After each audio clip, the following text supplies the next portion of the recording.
Bismillah ar-Rahman ar-Rahim. Assalamualaikum wa rahmatullahi wa barakatuh. Hope all is well with everyone, and welcome to Mic'd Up Season 2, Episode 2, live from the Makkah Islamic Center, Saturdays at 6 o'clock, but we started at 5 today. And we have a great episode in store for everyone.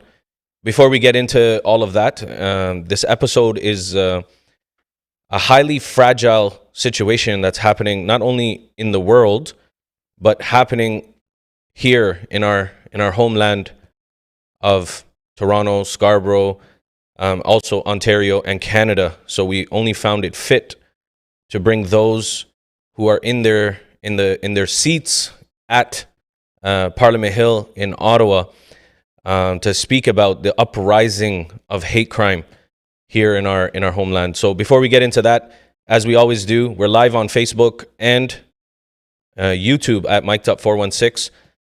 Please make sure that you subscribe, hit the bell icon, and continue to share these videos as we're going to be speaking with two honorable sisters from the community who represent us in Parliament.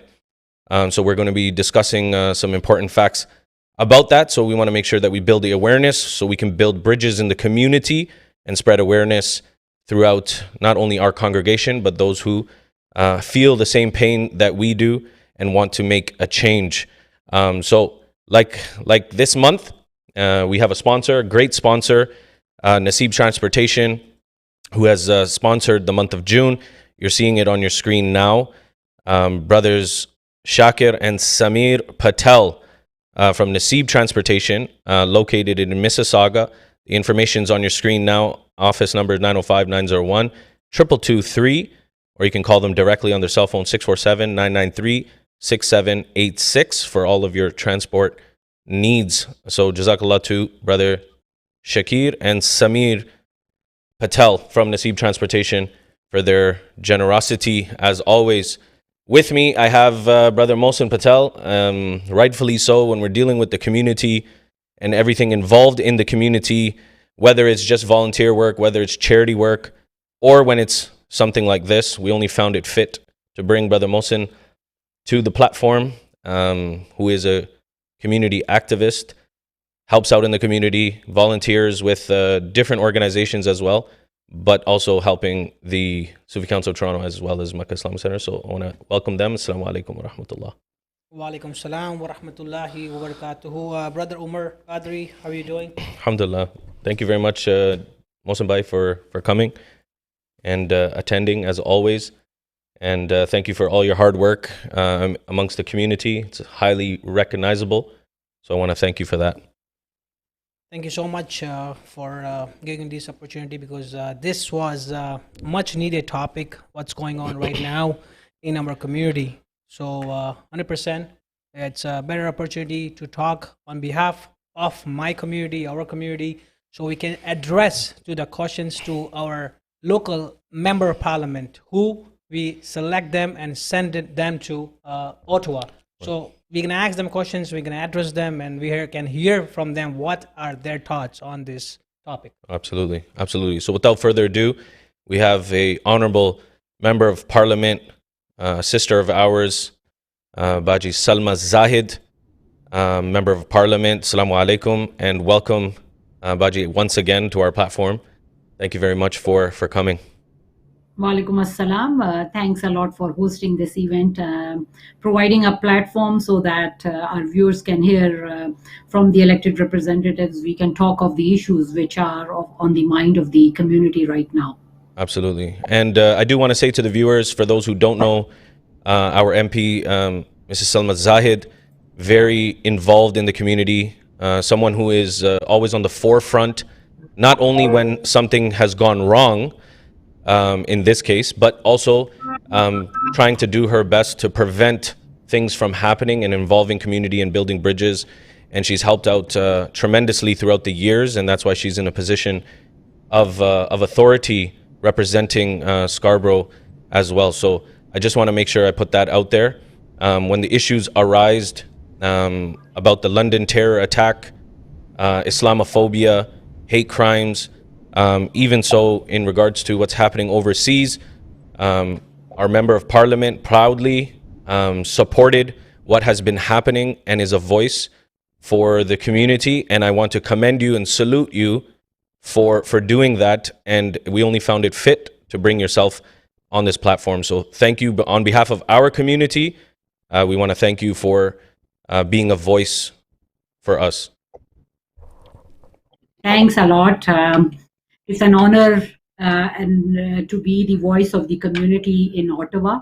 It is really very important that we have a diverse representation in Ottawa. Absolutely. So that people from our community see themselves being represented there. Absolutely. Absolutely. So, Baji, I know you're on a tight schedule and we were a little bit behind, so we apologize for that. But we're going to jump right into it with the uprising of hate crime. As we see, especially in Scarborough, Toronto, the GTA, and sadly enough, all the way up to London, Ontario, there has been an uprising of hate, discrimination, racism, and it's plaguing our communities where people are kind of listening to social media and forming an opinion on what is happening. So we do have some questions for you that I think is good for the public for general awareness. So I'm going to get right into that. With my first question is the uprising of this hate, these hate crimes. Why is that happening? Why do you think, in your opinion, are the causes of these hate crimes? First of all, before we begin the discussion on this topic of Islamophobia, I would like to express my condolences to the Afzal family. Recent few weeks have been very difficult for all Canadians, but especially for the Muslim community. On June 6th, we lost 4 innocent lives to an act of terrorism, which was totally motivated by hate.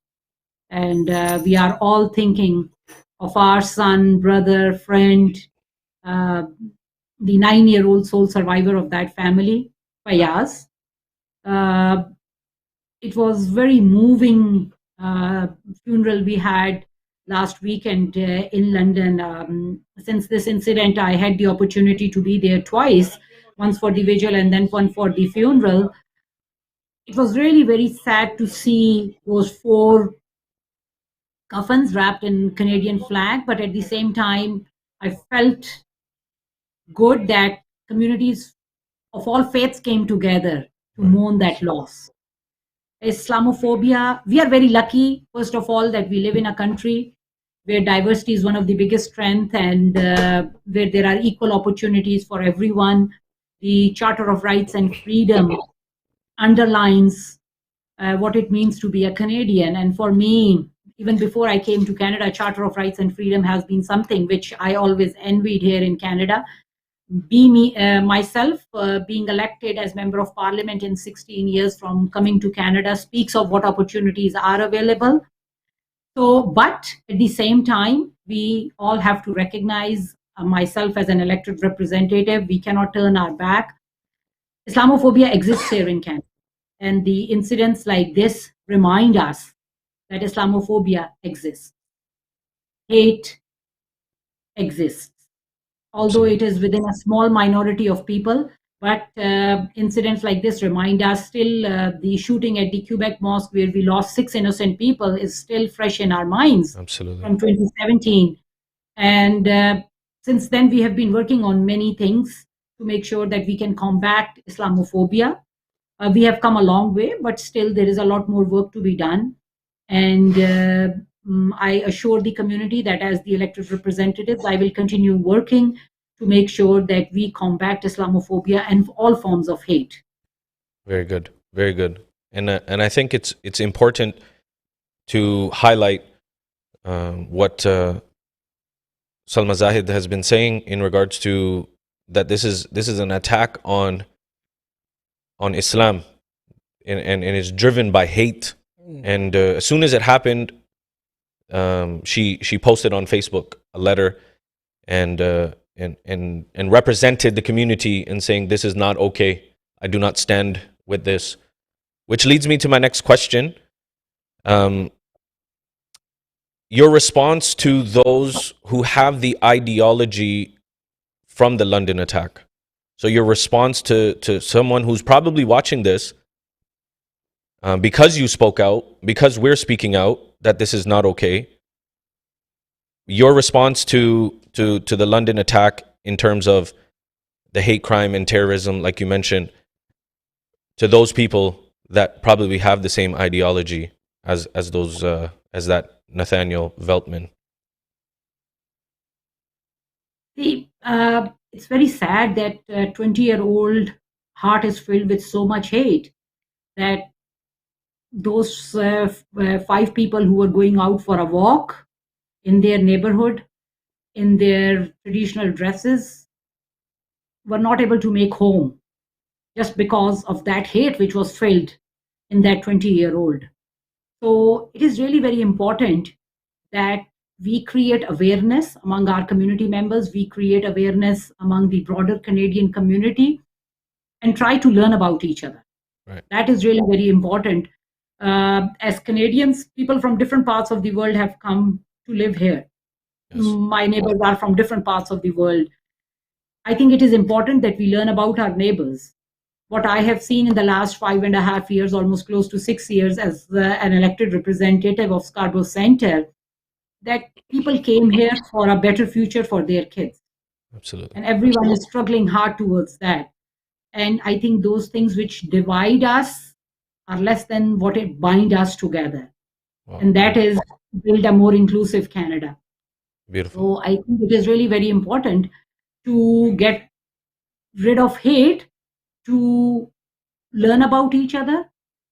And Brother Mohsin has been part of some of my events, which I have hosted as Scarborough Centre Multi-Faith Council. Since 2016, in my riding of Scarborough Centre, I have brought religious leaders from different faiths and religions together under one umbrella, which is called as Scarborough Centre Multi-Faith Council. And under that, we host different events. First time when we hosted Thanksgiving dinner at Scarborough Muslim Association, for many pastors, it was first time coming to a mosque. Wow. And when Brother Saleh, Allah bless his soul, it's a big loss for the whole community, especially for the Scarborough Muslim community. And still, I cannot overcome how sudden his death was. And we are all mourning his death. He gave a tour to the Scarborough Centre Multi-Faith Council of SMA, and I showed them all parts of the mosque, what we do here. So I think this is the type of the things we need to do. We need to come together to learn about each other. Right. True. Right. Very well said. Brother Mohsin, I know, has some questions as well. Yes, please. Salma, as Salma was mentioning, that 100% I've been volunteering. I'm going in the Salma Zahid event, and recently, after the topic what we are talking right now, Salma Zahid had organized a walk for the solidarity of the people, what happened in London, Ontario, and we walk freely. Salma Zahid and SMA, they both organize, and we're leading, and we have walked freely, and that's what it is. This Canada is. Canada is a multicultural country. Nobody should fear to be walking on the street. That's why we all came out together in hundreds, and we walk on the street of the Scarborough for the London attack. So I really appreciate it, Salma Zahid, what you're doing for our community. But to bring you on this platform is that after the incident happened in London, Ontario, so many questions had arisen, so many phone calls, emails we were getting as a community leaders, as an organization of Makkah Islamic Center. So one of the many questions that was arise that I will ask you a few, and then we'll pass it on again to Brother Omar Qadri, that you are in the member of parliament, you are in the seat there. So what is our government, what is the Liberal government is doing to mitigate this hate crime? So what are we going to do now? Because these attacks are happening and it's unstoppable. After the London attack, again, something happened in the mosque right in the Scarborough, close to my house. The two, male and female, went down and threat to the people who were inside. And as you know, there's one more incident in Kingston, if I'm not mistaken. happen. So the hate crime is raising. So what are we doing? What's your what our government is doing for that, so we can stop this hate crime? Okay, so I'll give, it's a very good question. And the walk which you have referenced, I think it was a great way to bring the community together. True. We saw people from different faiths joined us there. Yep. We had a pastor, Father Greg Carpenter Yep. from St. Jude's Anglican Church. He talked about how to bring communities together at Scarborough Muslim Association. Yep. So that was to show support and solidarity to the Afzal family, because this incident has hit very close to me. I am a Muslim woman, Canadian of Pakistani origin, came to Canada as an immigrant, and I walk in my neighborhoods every day in a hijab, in a traditional shalwar kameez. So the first thing which I said to myself after hearing this news about the Afzal family was that it could have been 4 of us, because we as a family go there. My boys also love to wear a shalwar kurta, and that's like a normal thing for them. But events like this create a fear in all of our minds. And as elected representatives, as members of the government, we have taken many steps to combat Islamophobia. Back in 2017, one of my colleagues, Ikra Khalid, brought motion 103. Yep. Asked the government to study the root causes of Islamophobia, and what we can do to fight Islamophobia and all forms of hate. That passed in the House of Commons, but it is sad that over 90 MPs from the Conservative Party voted against that motion. Wow.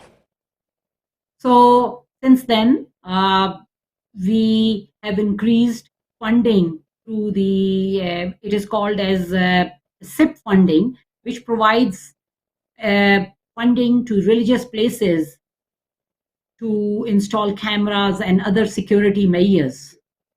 3 of the mosques in our riding have got that funding in the last few years.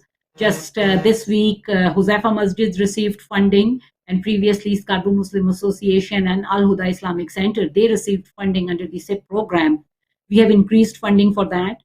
We have created anti-racism secretariat, and we have invested, since 2017, we invested 23 million, and then like 2021 budget also calls for an increased investment to fight anti-racism and all forms of hate.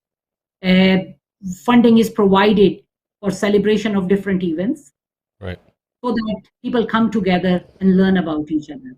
But now, going forward, the call of the National Council of Canadian Muslim and the grassroots organizations was for the federal government to host a national summit on Islamophobia. And I am proud to say that I advocated for that, and the government has committed that we will host sometimes next month a national summit on Islamophobia, where representatives from all levels of governments will be invited, civil society will be invited, and discussion will happen what we need to do so that we can combat Islamophobia. Because recent few weeks, especially since after the London attack, a Somalian woman in hijab was assaulted in Edmonton. Yep. One of the mosques in Edmonton, graffiti was there. Then we had 2 people entering IIT mosque right here in our community of Scarborough. We had an incident in Kingston. So there have been a few of those incidents. So it is really very important that we develop strategies to do that. And one big thing, I think, which is giving rise to a lot of hate is through online social media. Perfect. So that is really very important, that we bring stronger legislation in regards to online hate, and all those platforms should be controlled more. The government is working on a stronger legislation, and I assure you that it will be coming very soon, because online hate is a cause to many of these incidents which we see in our community. I'm glad that you mentioned that, because I think censorship, especially here in Canada, via online, needs to be a little bit more stricter, especially because you know that as soon as the London attack, you know, it was heartbreaking, but it fills anger within ourselves as well. There was a gentleman who lives in Georgetown who had some hijabi sisters walking, and a car was going by, and he made a funny video. Well, he thought it was funny. He said, oh, look, where is Nathaniel Veltman when you need him? And the truck was going by, and he said, oh, truck, pull back. And I don't want to give exposure to him, but things like that, I think we need to ensure that censorship, something like that is not funny, especially because of what had happened. We lost four members of our community to something like that, and to joke about it shows that they're not, people like them are not taking it seriously, which it needs to be punishable in our criminal code of conduct. But I think I like your point. But censorship, I think, is very important amongst the government. That you should be flagging these things. I think the social media, this online hate has to be stopped, and the government is working on. Minister Bill Blair, the Member of Parliament for Scarborough Southwest, is working alongside a Minister for Justice to bring stronger legislation. Absolutely. That is really very important, and the government has committed to bring stronger legislation for this online social media. Awesome. Brother Mohsin. So thank you for answering that question, Salma, Zahid, and same on the same topic when we were talking about the government. So I would like to ask you that what is the government going to do to fight Islamophobia? Can it to be put on our constitution or punished by law? Because you know, after another, the incidents keep happening. Can we put something in return, or like we have some law or a code of conduct that they should not repent? They should be feared if you do something that they do act like this. They should be scared of doing something like this. See, we have seen that the person who attacked the Afzal family, the charges of terrorism has been laid on him. Good. So I think that's the right step in a right way. That was really very important, that it was the terrorism charges on that person were there. So I think when some incident happens like this, it is really very important that justice is provided. And in this case, it is important for us as a government to make sure, I will work with all levels of government to make sure that we provide justice to Afzal family, and especially to Fayaz, the 9-year-old, who we are lucky that he is now doing better and has come home from the hospital, so that tomorrow we can look into his eyes and say that yes, we did our best, whatever we could do and whatever we had in our toolbox, we did that, and justice was provided. So I think if incidents like this happen, it is really very important that police lays proper charges on people spreading this hate. Absolutely.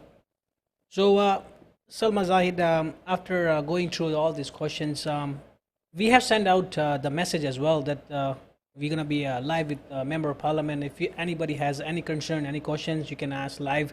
So one question that came out, it's a common question, like we know the answer, but I think they want to hear from you that after this attack, if I am walking with my family and something happened, if somebody's assaulting or harassing or passing a racist comment, whom to contact, what is my safety, whom to call, and what they should do in that scenario? I think we need to assure all the families that safety of all Canadians is really very important, and the government will do its best to make sure that everyone feels safe. My message to all those women who are feeling scared to walk in their hijab, my message is that you should not be fearful. It's true. It is important that you report. If you come through some incident of hate or someone says something to you, many times our people don't come in the front to report those. But it is really very important that we report those incidents so that police can take due action on that. No family should be scared to walk in their neighborhoods.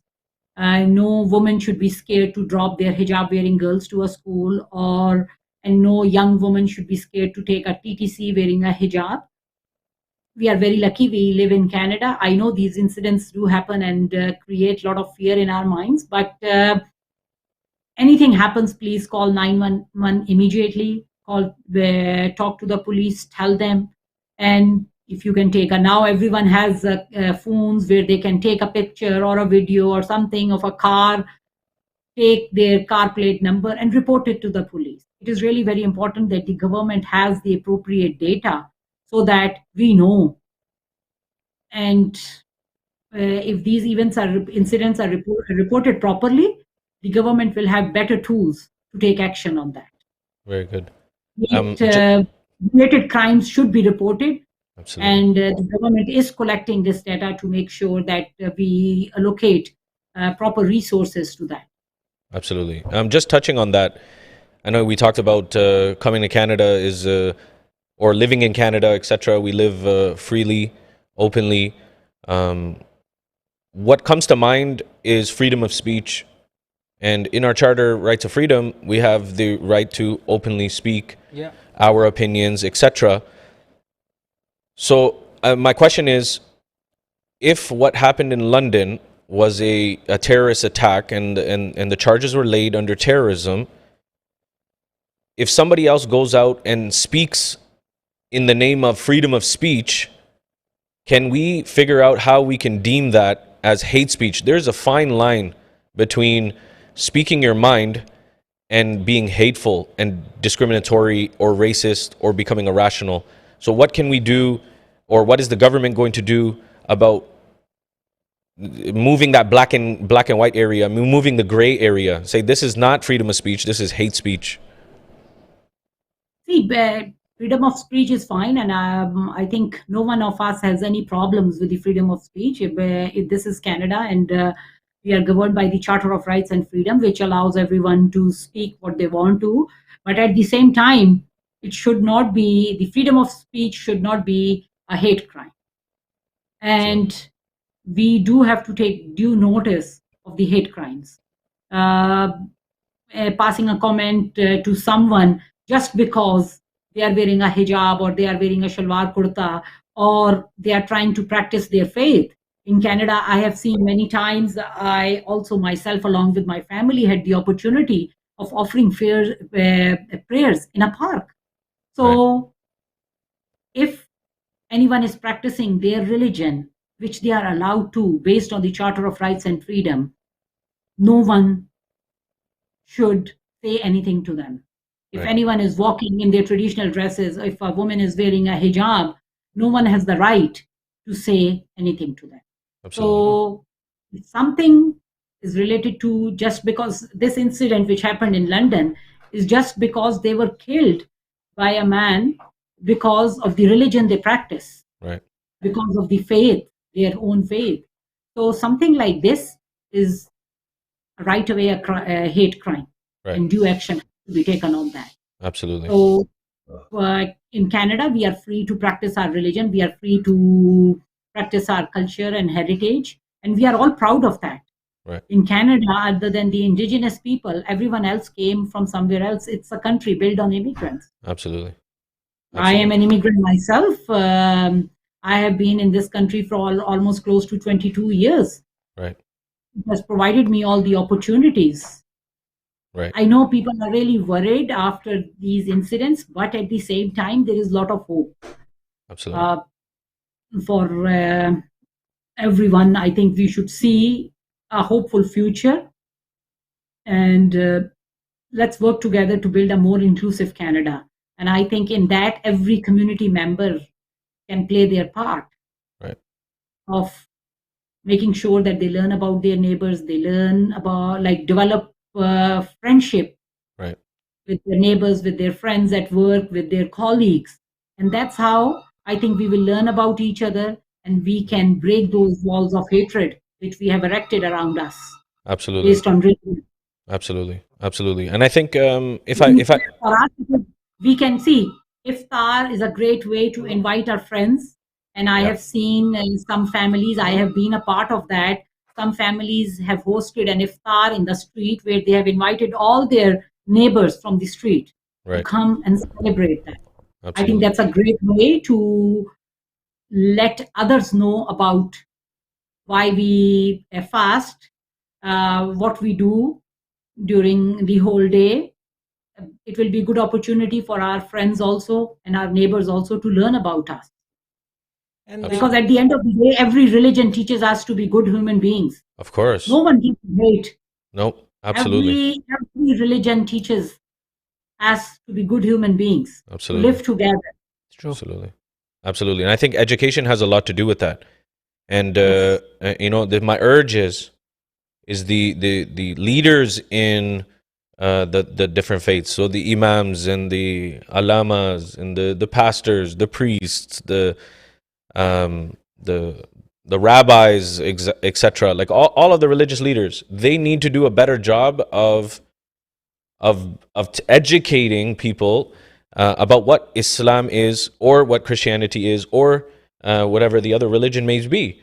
We have to do our due diligence as well to represent Islam the correct way, and we have to do our part of educating people. Unfortunately, what's happening all over the world is an attack on Islam, and they're portraying things that happen overseas. And I guess, do you think whatever is happening overseas has something to do with these hate crimes, or this uprising of hate crime in Toronto, or even in Canada? I would see sometimes the things which happen around the world, it do create an effect, but I think these are isolated incidents, and we can't really say that it is happening because of what is happening around the world. I think myself, I see as an elected representative, all levels of government have to do their work to combat all forms of hate, including Islamophobia, including anti-Semitism. And also our faith leaders, as you said, have to play an important role in bringing and building bridges, right, and bringing different communities together. And also everyone at the community level has to do their part. I think as a mother, for me, it is really very important that the values which I instill in my two kids should be of being like what it means to live together, what it means to break these barriers. So as parents, I think it is really very important on us to educate our kids, to let them know what Canadian values are. right. Canadian values are of, like here in Canada, diversity is considered as one of the biggest assets. It's never considered a barrier. Absolutely. So, very important and very good topic we were talking. Brother Omar also said that our imams, our leaders, our member of parliaments, and the people who are in the show, they should teach and educate our people. So, Alhamdulillah, after the attack of London, Ontario, Makkah Islamic Center, our whole team went to London, Ontario, and we educate the people. We give out the free books of Islam. What is Islam about? Islam doesn't teach us hatred. Islam is about peace, love, and all that. And I was talking to myself, I was talking to the people, we were explaining to them. I have posted on my social media as well that we got a very good response, and we give out free books to the people so they understand more what is Islam about. So that's very good that we should talk about what is Islam about. But going further, I have a few more questions. I know we have a very short time. That as a government of member of parliament, you are there. Can you tell us, like, what is the government doing on the ground level to work with the communities on peace meeting to build awareness for hate and racism? Yeah, as I told you that since we came into power, we have taken different measures like increasing the funding for SIP, Social Infrastructure Program, for providing more resources to our places of worship, for investing more money into anti-racism strategy. We are working on bringing stronger legislation to fight online hate. these are some of the measures, and we have also banned some of the white supremacist organizations as terrorist organizations. An example is of Boys. So I think it is really very important that we continue these steps, and that's how we can fight and we can overcome. Salma, I got one. I got a very important one, and I saved this question for possibly last. I don't know how much time we have with you left, but I think this one is a very important question. When we talk about freedom, and we come to this country, well, I was born here, but our parents come from this country. People like yourself come to this country. We talk about freedom. Canada is the land of the free. Freedom to wear whatever we want, say whatever we want, practice our religions, etc., in a peaceful manner. This is also the teachings of Islam, to obey the law of the land in which you live. So alhamdulillah, we've been doing that. But in order for us to be free, meaning live in a land that is free, for us to build awareness, don't you think that along with Christmas and Thanksgiving and Easter, that Eid al-Fitr and Eid al-Adha should be recognized as a national public holiday? Will this will bring about love and respect amongst each other? We not celebrate, but we recognize these holidays growing up here. Oh, Christmas break, Easter break, you get extra 4 or 5 days off. So why can't it be like Eid al-Adha and Eid al-Fitr to be deemed as a national public holiday? And if I'm not mistaken, Prime Minister Justin Trudeau promised this when he was elected. So I just want to touch on that. We have, because of the incident of the Quebec mosque, just this year, January 29th has been declared as a national day to fight Islamophobia, to take action on Islamophobia. I think for us as a Muslim community, that's a great news. And myself and many other colleagues of mine, we worked very hard for this in the last 3 years to declare January 29th as a day to fight Islamophobia. That's one thing I think which was really needed, and the Muslim community was advocating for that. In regards to celebration, I agree with you. There should be opportunities. Many workplaces do have arrangements and they allow their employees to take their religious holidays. So, but we can work towards that and see if there will be an appetite for it to be declared as a statutory holiday. So we can definitely look into different options of that and see what we can do in regards to that. Because I think it's very important that we build that. And I think you being one of our strong Muslim leaders, but leaders in general from our community, that we should motion this. Because if you want to get to know someone and you want to learn about the religions and such, then governments have to be open to that. Like you mentioned, indigenous people, this is their land. And whenever Canada was taken over, it was based on multicultural, and it was built on immigrants, like you mentioned, and the infrastructure, everything that's happening right now. It's a lot of, my parents came in the late in the 70s, and I know a lot of our parents came here for that. But there came a time where we couldn't even find halal food, and I remember that growing up. That we have to travel very far to find these things, and alhamdulillah, like it's you can see there is a change. But I think a national holiday is going to build bridges. Muslim community has grown a lot, and in GTA we have seen that over the last few years, it has really grown. And when I came to Canada, same thing. It was the places to find halal food were very limited.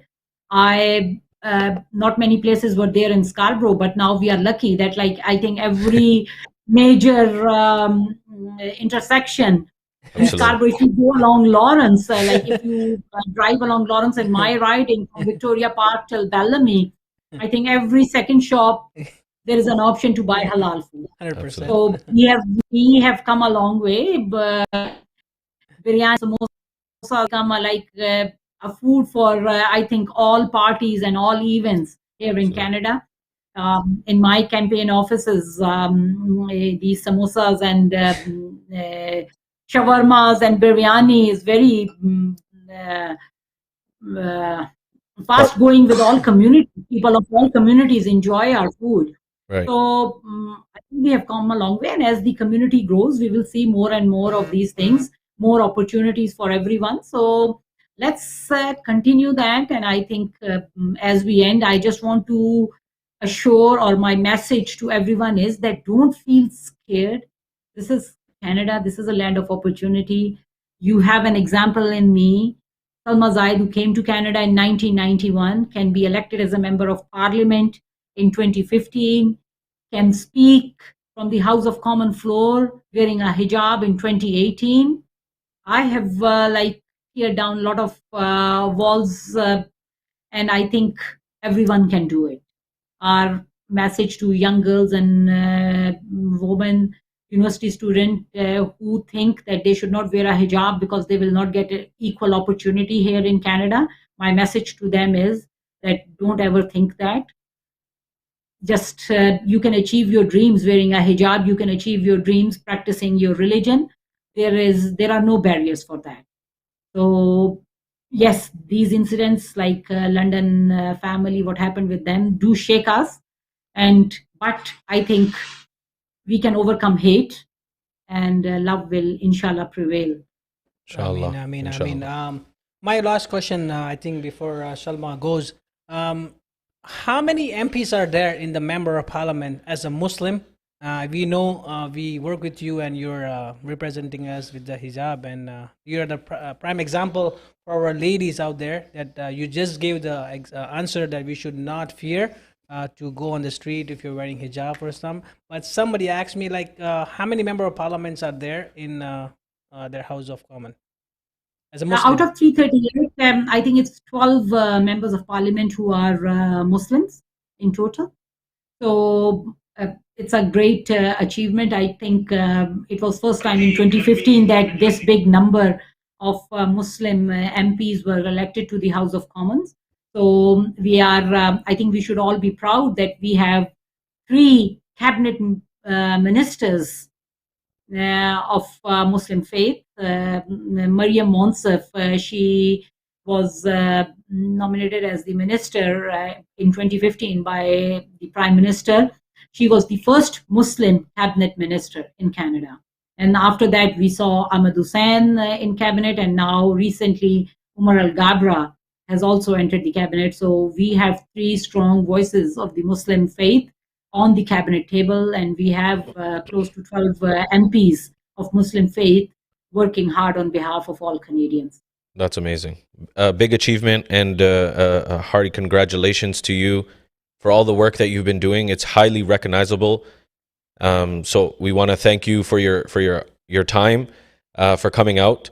It's always a pleasure, and it's an honor to have you, and know safely that she's representing us in the House of Commons as our member of our parliament. We wish you the utmost success, and we want to send out the invitation in such that if you have any need from our side, being leaders from the Muslim faith as well, volunteers, or help to build bridges in the community, please feel free to reach out to us as well. I know Brother Mohsin is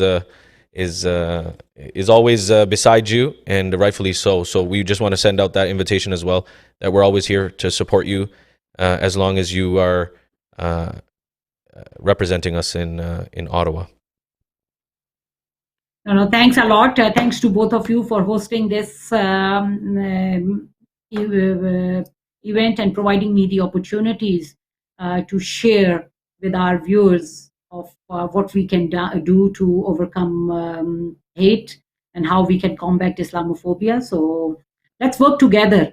Inshallah. I think that is really very important. Everyone has to play their part. I have a role to play as elected representatives, and everyone watching this has to play a role as a community member. Absolutely. To break these walls of hate which we have all erected around us, and combat Islamophobia and all forms of hate. Absolutely. Once again, this was our MP for Scarborough Centre, Salma Zahid, and I'm sure we will see you very soon Possibly next week, Inshallah. inshallah. Inshallah. Inshallah. Okay. Thank you very much. Thank you. Assalamualaikum wa rahmatullah.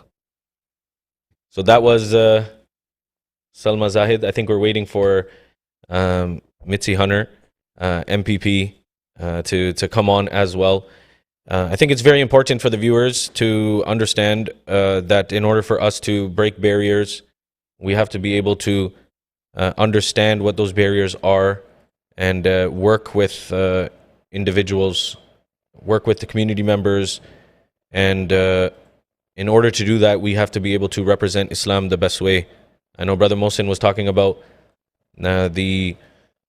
our trip to London, and just to shed some more light on that trip, we all went down. I think there was 15 of us that went down on the Sunday, 1 week from the terror attack.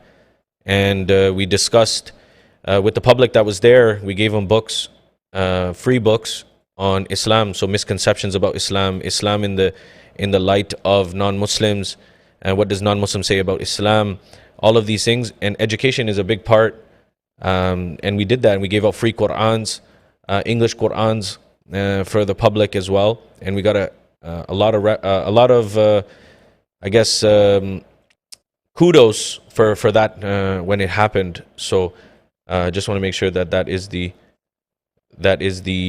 big thing. So on your screen, you're going to see the council, Sufi Council Toronto presents the Walk for Freedom in light of what is happening in Palestine and the acts of terror of London. So we're joining both of those together because what is happening is obviously hurtful to not only Muslims but humans. There's Christians that are being hurt, especially in Palestine, and everything like that. So building the bridges about that, and building bridges about what has happened in London, Ontario. But not only that, it's what's happening in our communities as well. So please make sure that you come out Saturday, June 26th, Saturday, June 26th, next week, Saturday, 2:30 p.m. Bring your signs, bring your flags, bring your noise, bring your voices. There will be some members of parliament that are going to be coming. The police chief of 43 Division, Staff Sergeant will also be in attendance. We're going to have speeches and listen to our MPs and talk about that and how we can build bridges within the community. So that's the official flyer. Please see it on our social media, share it, come out. It's in Scarborough. The location is Centennial Recreation Center parking lot. We're going to start there before we march onto the street, 1967 Ellesmere Road, Scarborough, Ontario.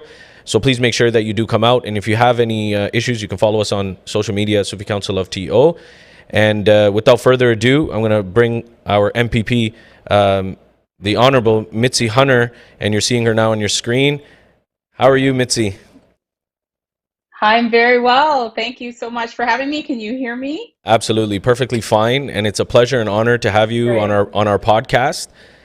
We usually have you on our walks, but now we have you on our podcast, and it's an absolute honor always spending some time with you and hearing you, and especially about this topic, which is plaguing our communities, the uprising of hate crime.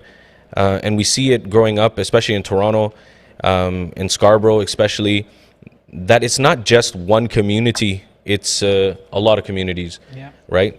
Whether it's within drugs, whether it's, you live on this block, I live on this block, and, fights in regards to that as well. But I know you've always been an advocate for change and bringing about that change, and you put a lot of pressure on the conservative government in regards to that, and rightfully so. You should be, and you've represented very, very well, and I think that's highly recognizable. So I want to thank you for all your hard work within the community, and welcome to Mic'd Up on our podcast.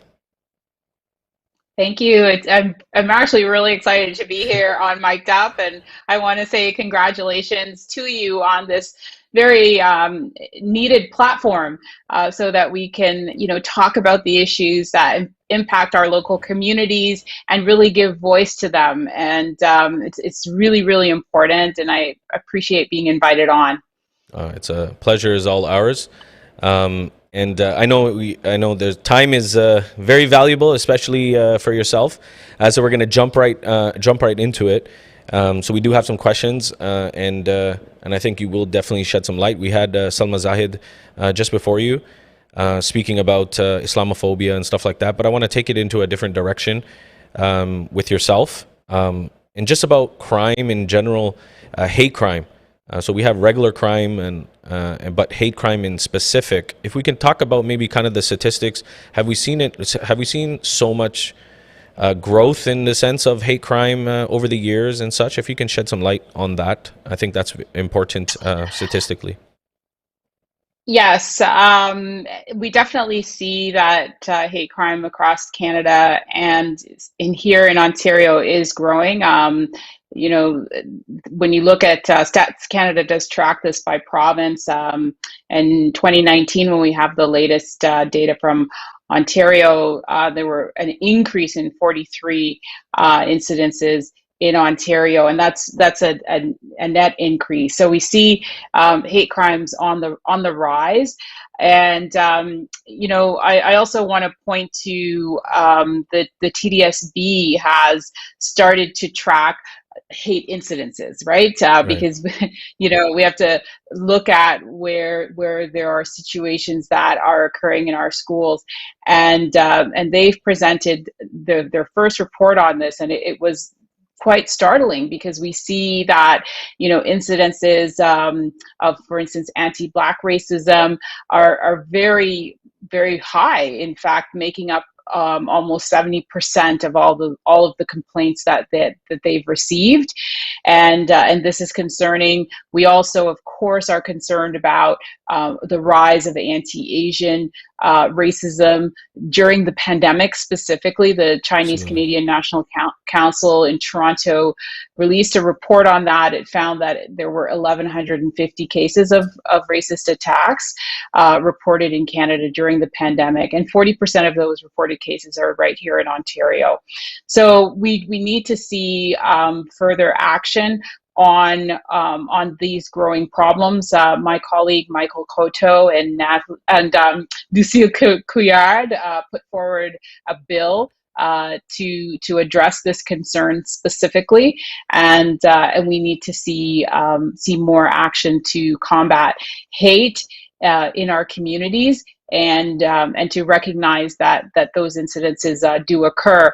You know, one of the things that I recognized after the situation that occurred in London, you know, and I went to a number of vigils, and the community was rightly fed up, and they said, you know, Mitzie, it's not enough just to have words. We need to see action. Right. And that was one of the reasons I put forward my motion, you know, to combat Islamophobia, and to really recognize that it is an issue here in Ontario that needs to be addressed.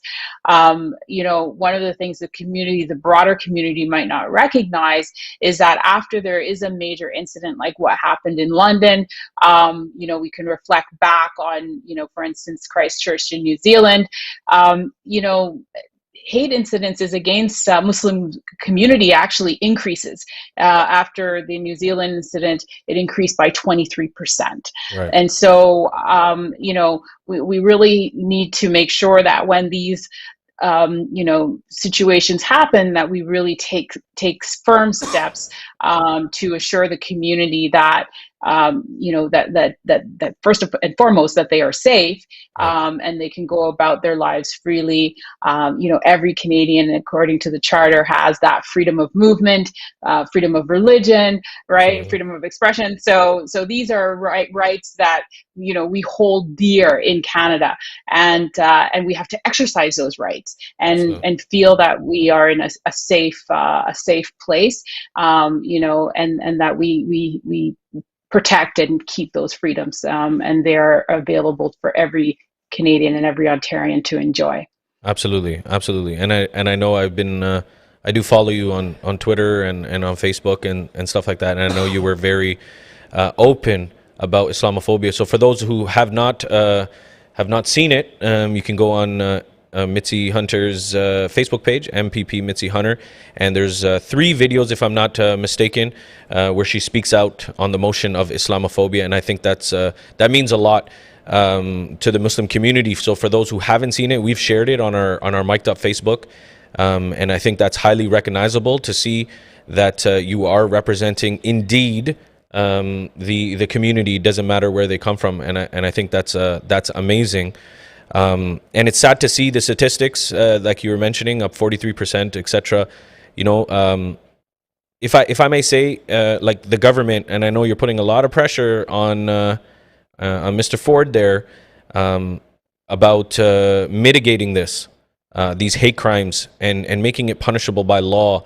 So if we can touch on that, like what are we going to do to mitigate this hate crime, and kind of, you're never going to make it stop, but just to mitigate it, if you can touch on that, Mitzie, please. Yeah, absolutely. And definitely you touched on the law and the justice system. You know, when there is an incident that happens, you have to, you know, make sure that people know that the law is going to deal with it in the full extent possible. Just this week in Scarborough at the Islamic Foundation, you know, there were two people that tried to break in. And, you know, my understanding from speaking to them is that the police were there almost instantaneously. So, you know, they might have been really stepping up patrols around, you know, Muslim mosques and Muslim identifiable locations so that the community feels safer. I think that's something that's very important. I've addressed this concern with, you know, my local police division is 43 Division. And I know how strongly they and the other divisions feel about making sure that the Muslim community feels safe. And so, you know, speaking to the motion, it was subsequently put forward by a member of the government, an abridged version, a shorter version, but definitely speaking to combating Islamophobia and also renewing support for the Anti-Racism Directorate. And, you know, we'll remember that this was something that, you know, the former Liberal government put in place so that we can address all forms of hate that would occur in any part of the community, especially on a systemic level. Absolutely. And so the ARD needs a renewed mandate, a renewed focus to address these concerns that are on the rise in the community, and especially when they end in violence, like we saw so tragically in London, Ontario. I do want to mention, because, you know, you talk about the rise of hate, and, you know, we look at incidences as well by, you know, by country and by province, but also by cities and communities. And, you know, in Hamilton, Ontario, for instance, you know, there are 15 incidences per 100,000 people. Wow. In Ottawa, it's 10. In Toronto, it's about 7.2. You know, even in a place like Guelph, Ontario, it's at 6.3. Wow. You know, so some of our cities, Thunder Bay, Sudbury, Kenora, you know, that we have to really check these incidences when they start to creep in and seep into our communities and into our neighborhoods. Make sure we track. Make sure we address with the tools we have in the legal system, and we report out so that that we don't see this as you know, as something that's going to take over our community and specifically targeting certain groups. Most of the incidences are racially motivated, the ones that are being tracked, and so there's a lot of work that we have to do in this area. Absolutely. Before I turn it over to Mohsin, I know he was itching to kind of speak to you and ask you some questions and stuff. I do have one that I want to kind of speak about, and it's dear to my heart because I grew up within a community that was immigrants, whether it's immigrants from a lot of my friends growing up were from Jamaica and Trinidad and Tobago and Guyana, you know, Haiti and stuff like that. And growing up with them, I you know, obviously, you know, I was in their house and eating their food and this and that, and lovable people, and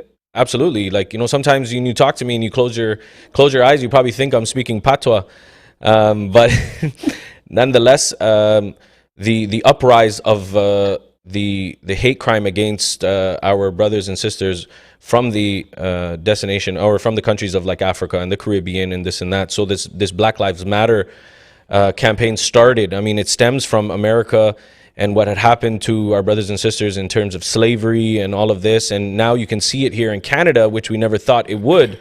The movement for Black Lives Matter is not as big as it is in America, obviously, because it's the hate crime that has happened in America is not as much as in Canada, thankfully, but there still is. So my question to you, being a strong Black woman, especially because you're in that position, what can we do to build bridges with our Caribbean and African brothers and sisters, etc., from wherever, with the other communities? Because I think that is lacking too, Mitzie. So if we can touch on that, you know, the movement of Black Lives Matter and all cultures matter, etc. If we can touch on that, if you don't mind. Sure, Omar, and I really appreciated your patwa. I heard it coming in there. You don't know. You know, there we go. You know, obviously, you know, I'm born in Jamaica. My family, we immigrated to Canada, you know, for that dream, right? Like for a better life. And, you know, as immigrant parents, they work so hard. I saw my parents work so hard. My dad had his own business. My mom went to work every day.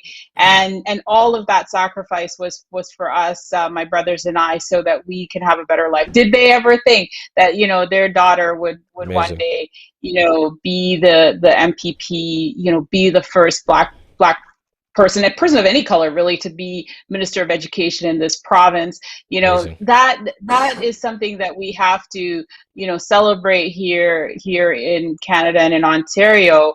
But, you know, we also know that Canada has a long way to go. You know, we just this week had the first person of color, you know, to be appointed to the Supreme Court of Canada. You know, and so you know, that's laudable, but it's also late. And so what Black Lives Matter, I believe, has really done, you know, spreading from the United States here into Canada, it's really to remind everyone, to remind the public, to remind the community that, you know, we all aspire to those same things. We all need to be treated, you know, with humanity and with opportunity. And the fact of the matter is that, you know, when you look statistically at the numbers, you know, the Black community, you know, faces anti-Black racism. You know, it faces it in the corporate world. It faces it in pretty much across the board. Education, I talked about the TDSB, you know, incidences of anti-Black racism make up almost 70% of all of the complaints that are filed. And so, you know, Black Lives Matter is, in the strongest possible terms, you know, demanding that fairness and that equity for Black people. And, you know, what it really says as well is that if you can address the concerns of the Black community, you're really addressing the concerns of racialized people. And you're going to see that, you know, those systemic anti-Black racism and those systemic racist barriers are falling when we deal with that.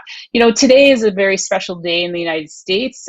It's Juneteenth, and yeah, for the first time, it's being celebrated as a holiday in the United States, symbolizing the end of slavery for Black Americans. You know, and there's a lot of hard history there that needs to be, you know, contended with. But there's also, you know, our current modern situation. We know that just 1 year ago, George Floyd was murdered, you know, on camera in front of all of us, and we can say that now because there's been a conviction. And so, you know, the Black community also not only is demanding recognition, but justice. It's something that is very important. You know, and you look at the statistics here in Canada and in Ontario, you know, Indigenous and Black people, you know, make up a huge portion of people who are incarcerated. And when you look at, the history of carding and the over policing of these communities, you can see the systemic biases that emanate from that. So today's Black Lives Matter, in honor of Juneteenth, and it was a very peaceful protest on Parliament Hill today, recognizing and calling for justice for the Black community, and wanting to see, those laws changed. And, we have to make our voices known. We have to join together. You talked about bridging, and I believe that all the communities can really join together and really bridge that support and call for justice, because justice for one is justice for all. Absolutely. I know that Dr. Martin Luther King, talks about that. I always quote him. An injustice, anywhere is an injustice everywhere, right? Absolutely. So we want to make sure that justice is there and available to all people, and we see that people are treated fairly and have opportunity. Absolutely. I just want to touch on one last thing. I know Brother Mohsin is definitely itching, so I'm going to be quiet after the last one, I promise, after the next one, and then I'll turn it over to Brother Mohsin. I just want to touch it because just listening to what you said, something pops into my mind in regards to Black Lives Matter, etc., and what our brothers and sisters have gone through over the years. You'll be happy to know that when we opened our mosque here in Markham and Eglinton, just around the corner from your office, we thought just that, to break the barrier of racial discrimination. You'll be pleased to know that our imam, our leader, is from South Africa, and we did that because of that, because we have to break barriers. And if we're going to be about change and bring about change, we have to be able to be the frontliners of that.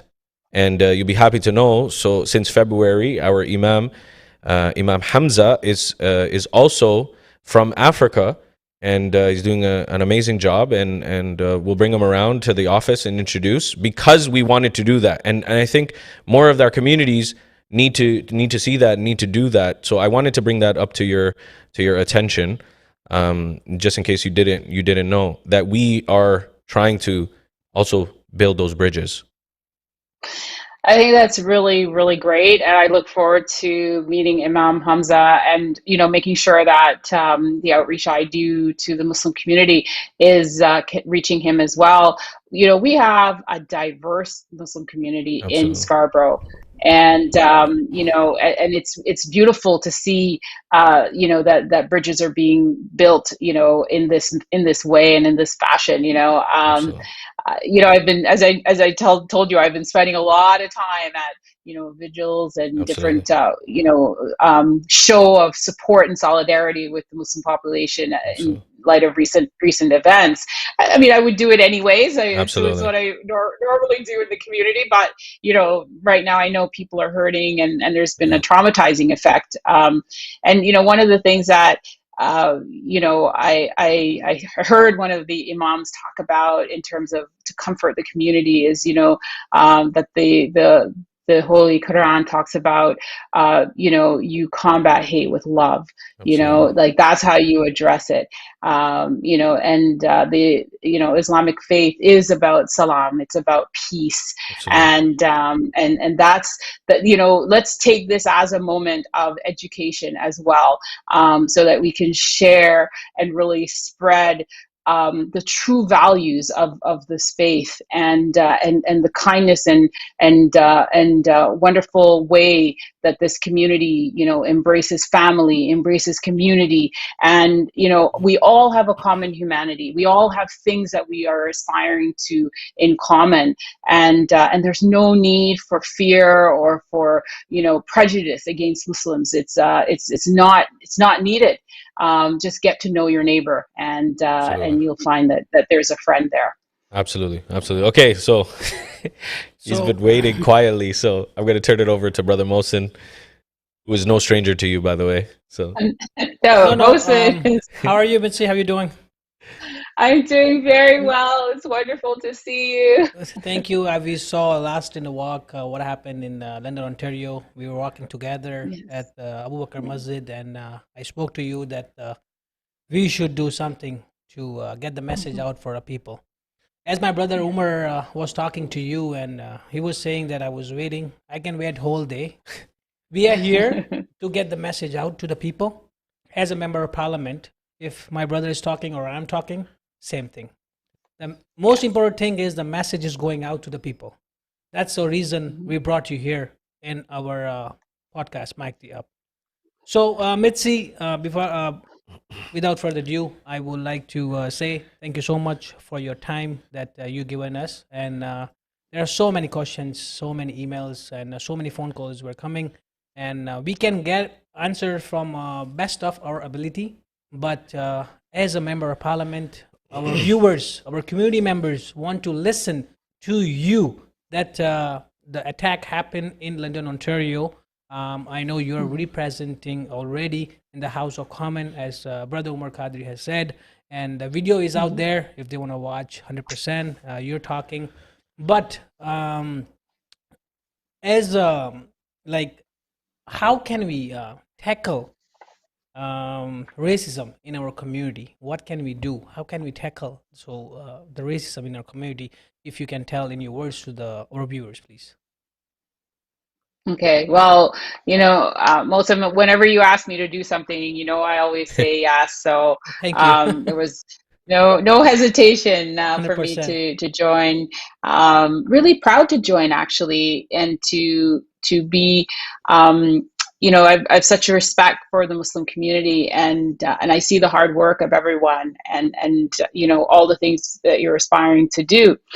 I want to read actually my original motion, if I can. absolutely. Sure. Take 100%. the time to do that, because the one that eventually passed was sort of an abridged version. It was condensed, but what I had initially moved was that. The Legislative Assembly of Ontario should condemn all acts of violence and terrorism against people of the Muslim faith and all forms of Islamophobia, reaffirm its support for the Anti-Racism Directorate to immediately take action to address and prevent systemic racism across Ontario, with a 6-month plan to implement real change in government policy, appointments, programs, education curriculum, and services to address a growing tide of white supremacy and continued systemic racism and support continued systemic racism and support the calls for a national summit on Islamophobia. Wow. So that was my motion, and you can see that it's very specific when Absolutely. it comes to how do we tackle this form, right, which is a rising concern that we have in our community and in our province.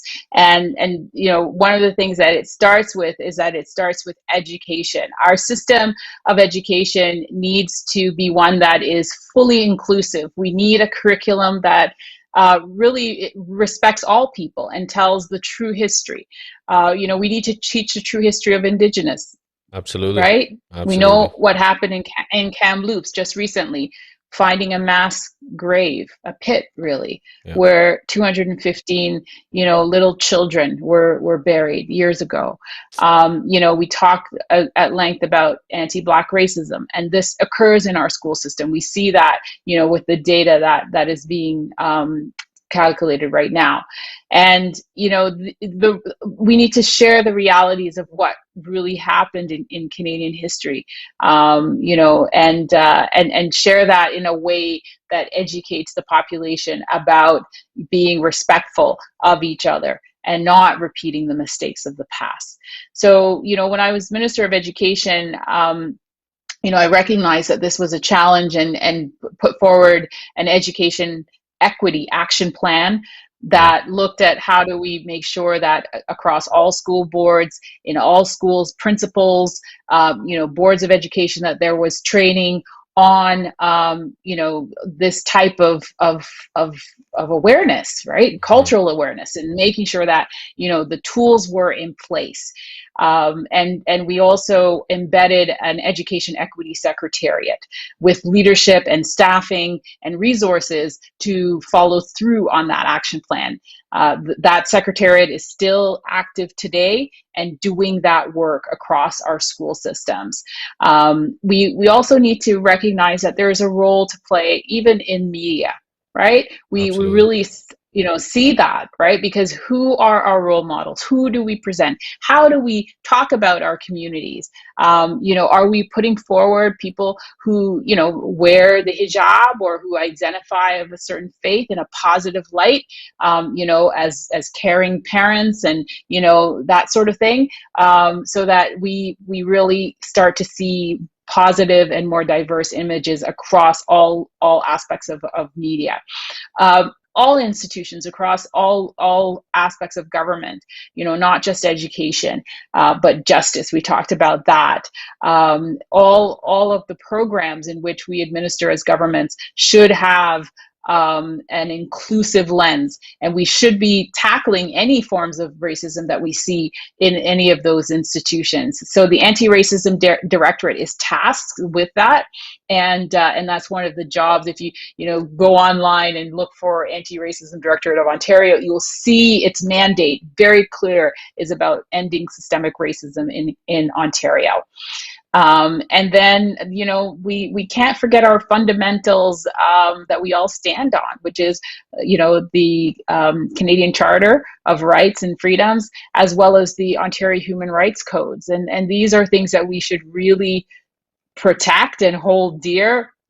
I was disappointed in the recent use of the notwithstanding clause in the legislature put forward by Premier Ford, because I didn't feel that using it in the context of election financing was something that was relevant to all Ontarians. And why would we sacrifice our charter and our human rights code, for something as narrow as that, a political interest in terms of, your critics speaking against you, that the democracy is about, discourse, and it's about putting forward your views, and, the person who can, talk about the policies that are relevant is the one that at the end of the day deserves to lead. And, you can't be afraid of that. So, that's why I spoke very strongly against its use,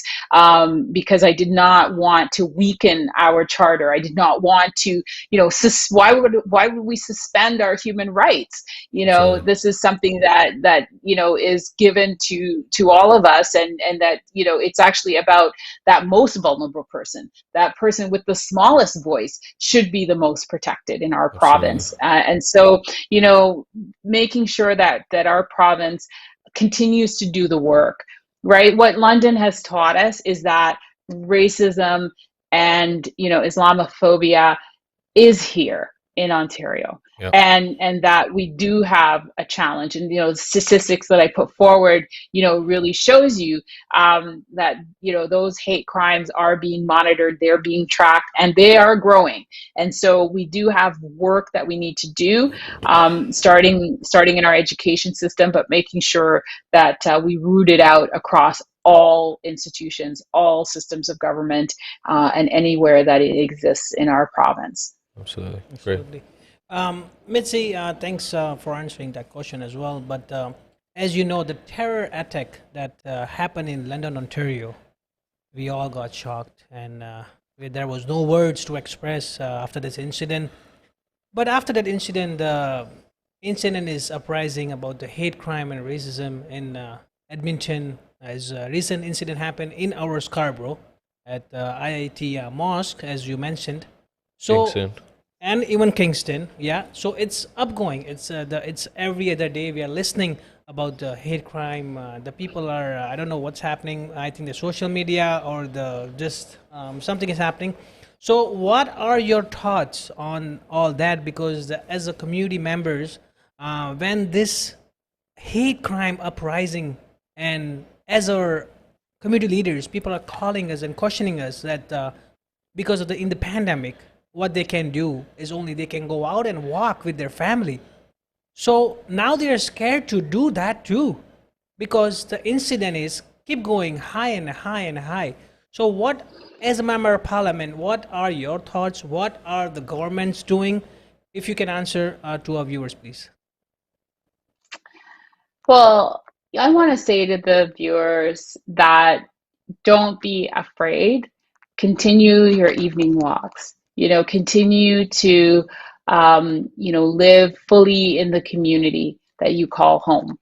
And, Ontario is a place that, welcomes and needs our Muslim brothers and sisters. And I don't want there to be, that fear that prevents members of the community from going about freely about their day. And, we need to, acknowledge that, yes, these incidences have happened even since London. I mentioned to you that there was a study that was done, after the Christchurch, New Zealand horrific incidences where we all signed on, the government of Canada signed on, to addressing this issue, that, there was a measured 23% increase in hate incidences against Muslims. And so we have to stand against any of these attacks that are occurring. We have to stand with our Muslim brothers and sisters. The situation that occurred in Scarborough, I know the response from law enforcement was very rapid, and they are being prosecuted with the full extent of the law right now for whatever crime they committed.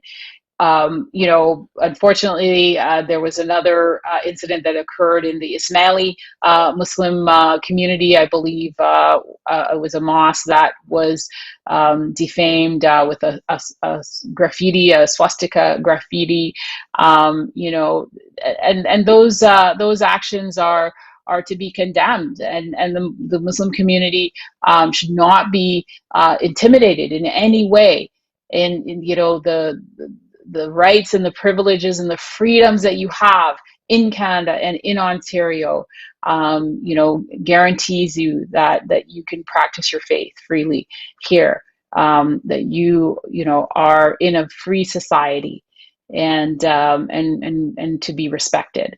And so, we've got to stand firm and link arms, with each other, and support each other at these very challenging times. No, and I think it's very important, and everything that you're saying is fantastic, and it's just a reassurance from people like yourself and Salma, Zahid before you, that we know that you're on our side, and we can say that comfortably.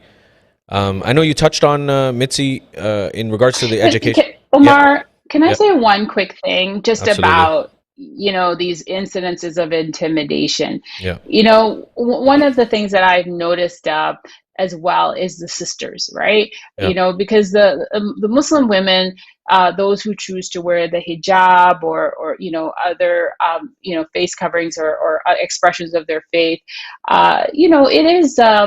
it is a challenging time, right? Absolutely. And so, I really do, want our Muslim sisters to know that, you should not fear going outside, wearing the hijab, that in this community, you are free to do that. And, this is not like, we've got Bill 21 in Quebec. That's like saying, if you work in a government role, you cannot wear any expressions of your religion. That is not the case in Ontario. You're free to move and to wear whatever you would like to wear, and to have that confidence. Right, and I think that's important, because we're seeing a huge, I guess, hit to the community in regards to that, and people feel scared. And we're not fighters, right? Like our community, our parents and stuff, they're not going to go out there and start fighting people.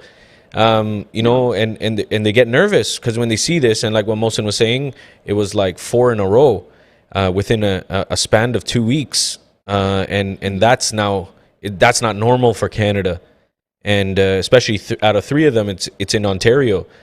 So whether it be London or Scarborough or Kingston, it's so close to home, and they're like, well, this can happen at any time, right? So I think that's an important message from yourself, being a strong woman and speaking to the sisters, and I think they'll appreciate that. Mitzie, I know you're heavily, I mean, you know, you were in the schooling system, and you were the Minister of Education, etc. And I think a lot of what's happening, and I'm a firm believer of lack of education, the proper education.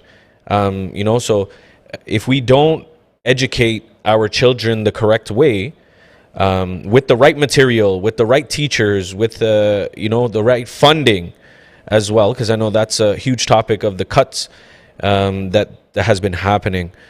I think a lot of that has to do with educating our multicultural students, well, all students in general, but giving everybody a fair shot. And we can't do that right now because of the lack of teachers and the cuts and also the pandemic. Just your thoughts on, because everything is online now, and I think you mentioned the uprising of hate crime on social media and cyberbullying and threats and all of that. So if you can touch on what we're going to do or what we need to do to kind of mitigate that aspect in itself amongst the schooling system, because I know you're passionate about the schooling system. Yeah, and that's, you know, one of the things that is taught in the curriculum is about, you know, combating cyberbullying, any form of discrimination online.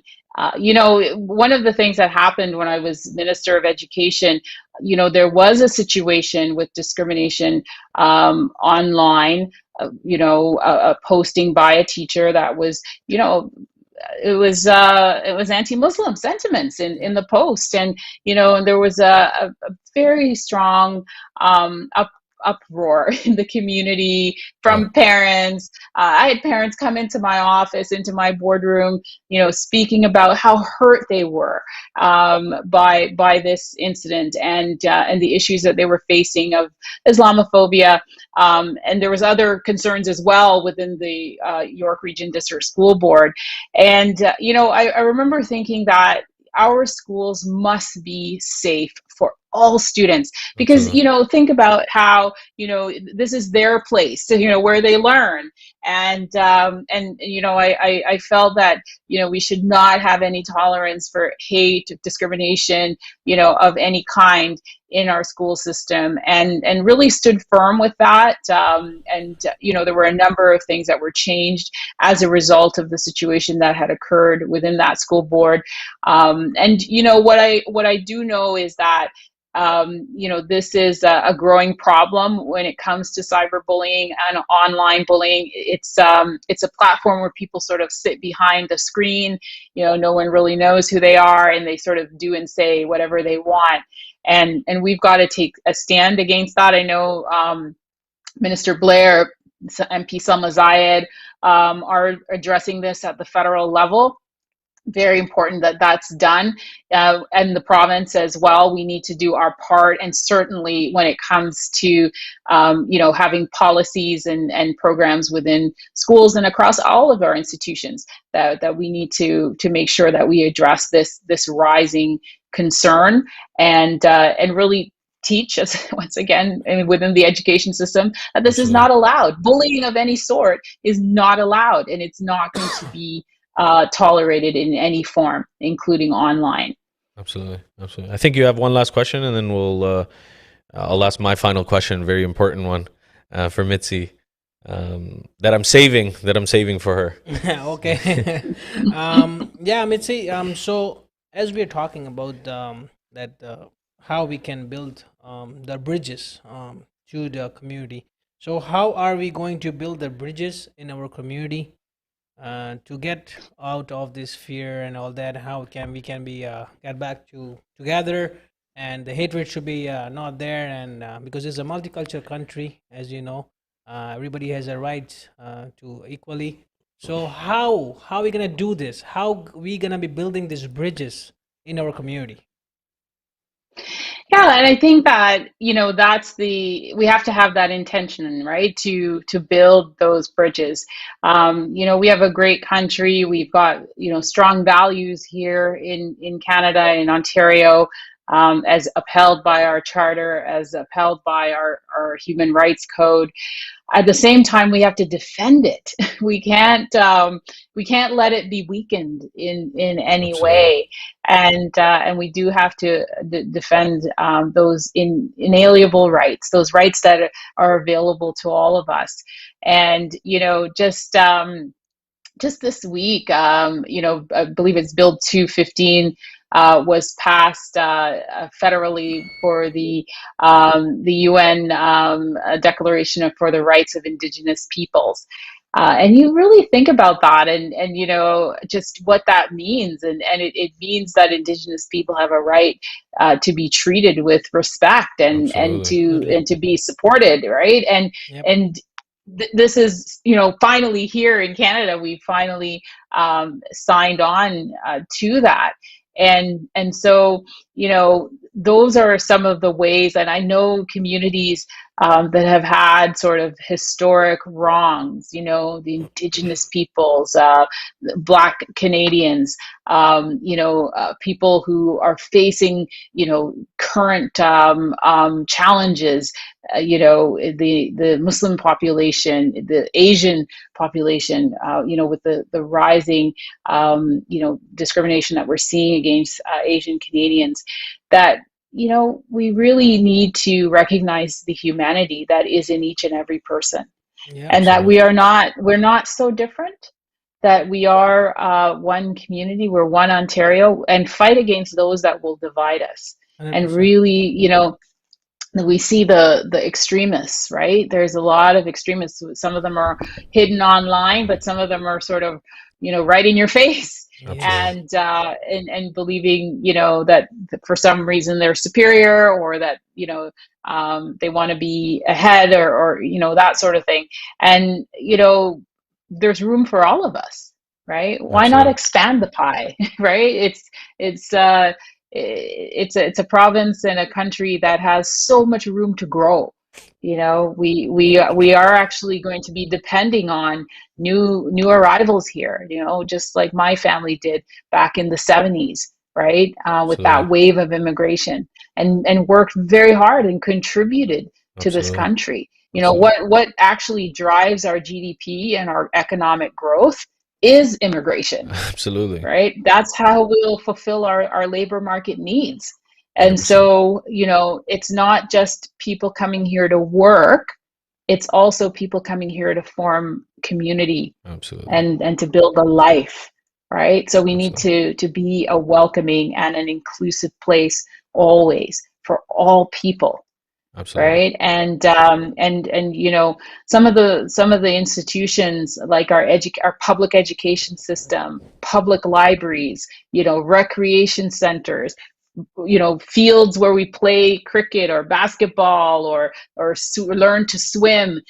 These are places where we get to know each other as 100%. people, 100%. right? And so we need to continue to invest in our society, and in our institutions, Absolutely. and so that these services are available to everyone. Look, what we just went through, a pandemic, Yeah. right? We went through a pandemic, and if you look at how hard Scarborough was hit by Badly. the pandemic, and Absolutely. part of the reason why was because Scarborough has a lot of essential workers, Yeah. people who went out and kept our transit system going, people who kept our grocery stores stocked, people who were the ones that were taking care of our loved ones in long-term Absolutely. care as personal support workers, right? And these are the essential workers that took the brunt and bore the risk of this pandemic. And we need to value them, value the Absolutely. contribution that they make to our society, and recognize that we all have a role to play, and each Absolutely. role is valuable. I think the pandemic, I hope, has taught us that, I hope so. right? Yeah. That each role is valuable. Because Absolutely. without those transit drivers, without those people, doing logistics and moving food, look at the farm workers. helping to put food on our table. Absolutely. And we need to treat everybody with dignity, everybody with respect, and value them, right? And see our common humanity. And I have hope. I'm someone who is very hope filled. I have hope for our community and our province, but I also know that we have to use our voices and to speak up when we see things that have wronged, right? Which is why I put forward my motion on Islamophobia, because you've got to make sure that you speak up when you see things that are happening in the community. And that's very important. And I know you quoted the famous Dr. Martin Luther King. I'm gonna throw one at you as well. One of my role models is Al-Hajj Malik Al-Shabazz, formerly known as Malcolm X.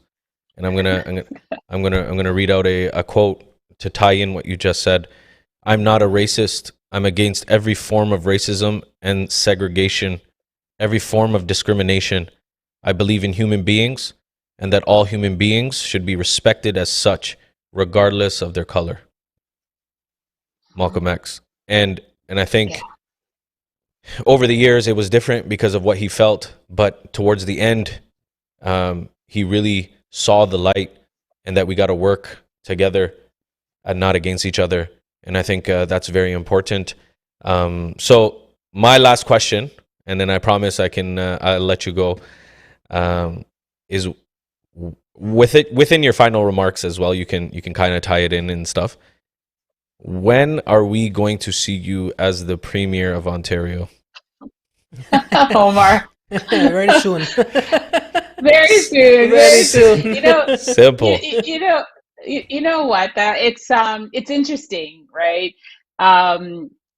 Because I'm watching right now as Anna May Paul, who is the first Black woman really to hold the leadership of a national party, right? I mean, we have the leader of the Liberal Party in Quebec is a Black woman.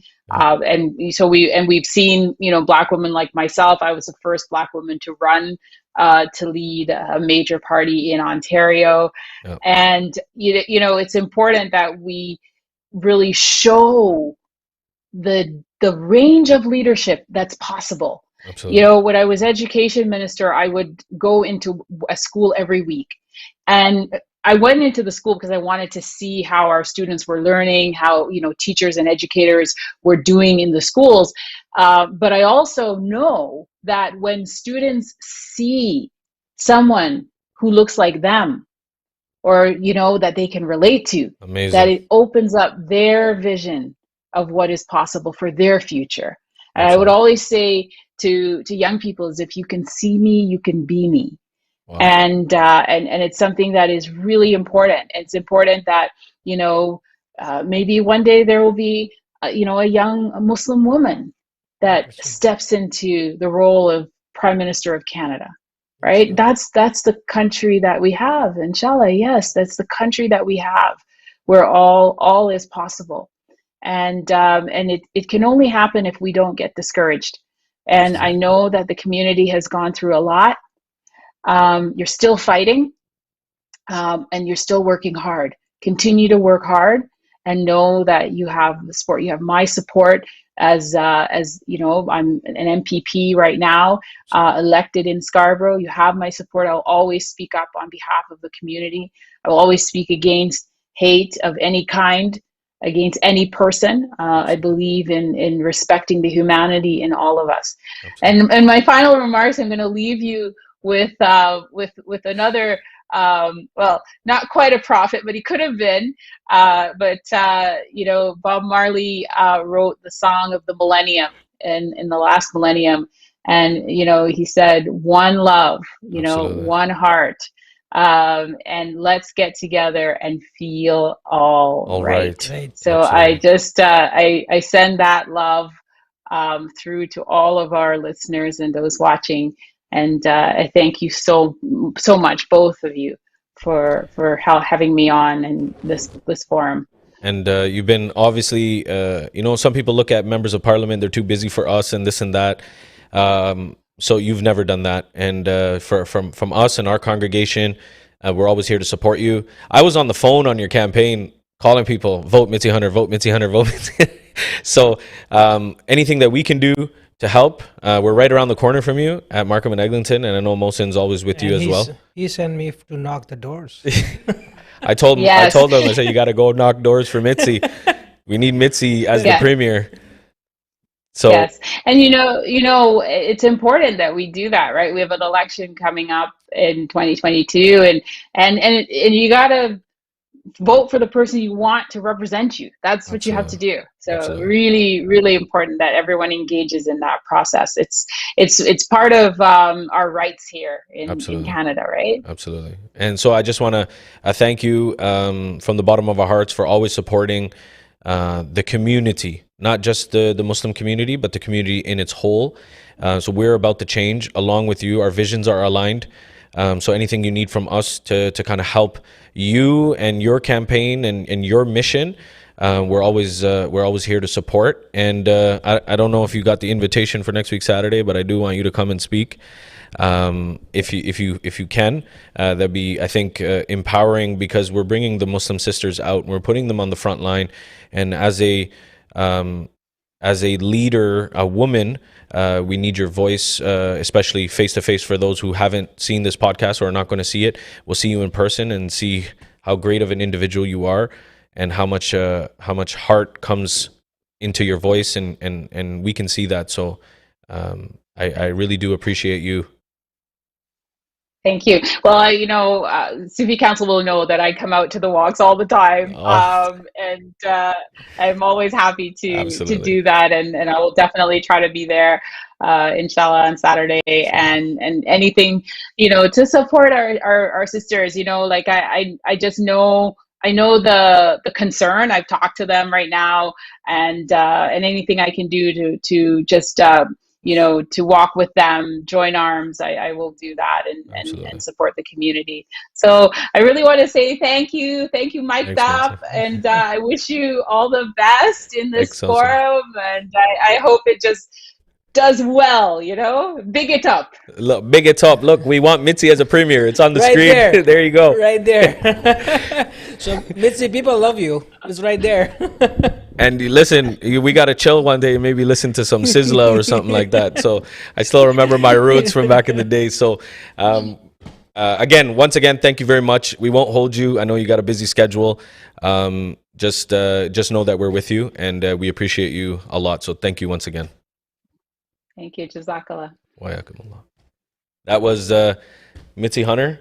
Amazing woman. So an amazing representative for the community and stuff like that. So Brother Mohsin, I want to thank you for your hard work in getting the MP and the MPP on. It's probably the first non-news channel that had somebody. So I do want to commend you for that. And it's a hard work emailing and going back and forth. So much appreciated, Brother Mohsin. No, 100%. This podcast, we were doing the podcast. We were going on Muslim topics and all other different topics.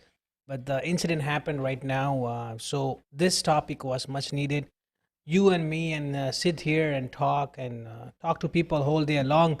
But we want somebody who is representing us as a member of parliament. So we wanted to hear from their own thoughts that what they're doing to stop uprising of hate crime, racism, and all that. So viewers, that was amazing episode, I think. And if you have not watched, please go to Mic the Up and watch this episode. And as Member of Parliament has mentioned in this podcast, that nobody should fear wearing your own identity. If you want to wear a hijab and you want to walk on the road, please feel free. Walk on the road. This is a multicultural country. It's a free country. And anything is happening to you, do not hesitate. Member of Parliaments, our organizations, police force, everybody is with you, and there should be no fear. Jazakallah khair. Thanks for watching. Thank you very much, Brother Mohsin. So we do want to mention the sponsor for the month without ending it. So Naseeb Transportation, Brother Shakir and Samir Patel, They've been donating generously to the Mecca Islamic Center, so thank you very much for doing that as well. So reach out. So anyone who's in the trucking industry, importing, exporting, moving of freight, this and that, that's the number to call. Naseeb Transportation. Office number is there, 905-901-2223, or you can call them directly on their cell phone, 647-993-6786. Info at naseebtransportation.ca. Amazing brothers doing a lot of good work, getting us freight and deliveries and supply chain all throughout Canada and the US. So reach out to Naseeb Transportation at any time. Next week, Saturday, so for all the viewers, Sufi Council Toronto presents Walk for Freedom in light of the genocide in Palestine and acts of terror in London, Ontario. We're joining the both together. Islamophobia is in the uprise, just like this podcast was about. Hate crime is on a rise, and it stems to what is happening in Palestine. So Walk for Freedom, Saturday, June 26th. Next week, Saturday, June 26th. Again, Saturday, June 26th. Next week, 2:30 p.m. in Scarborough, Centennial Recreation Center in the parking lot, 1967 Ellesmere Road. We're going to start sharp at 2:30 p.m. We're going to have MPs, MPPs, councillors, etc. come out. We do have our Toronto District School Board trustee, Brother Zakir, who's going to be coming out. We have activists, human rights activists that are going to be coming out as well, sharing some information and some facts about what is happening in Palestine, what has happened in London, and tying them together and eliminating and mitigating this Islamophobia that's plaguing our communities.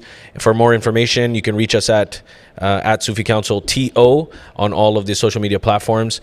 Once again, from Mic'd Up and the team here, we want to thank you for watching. And we want to thank you for continuing to support.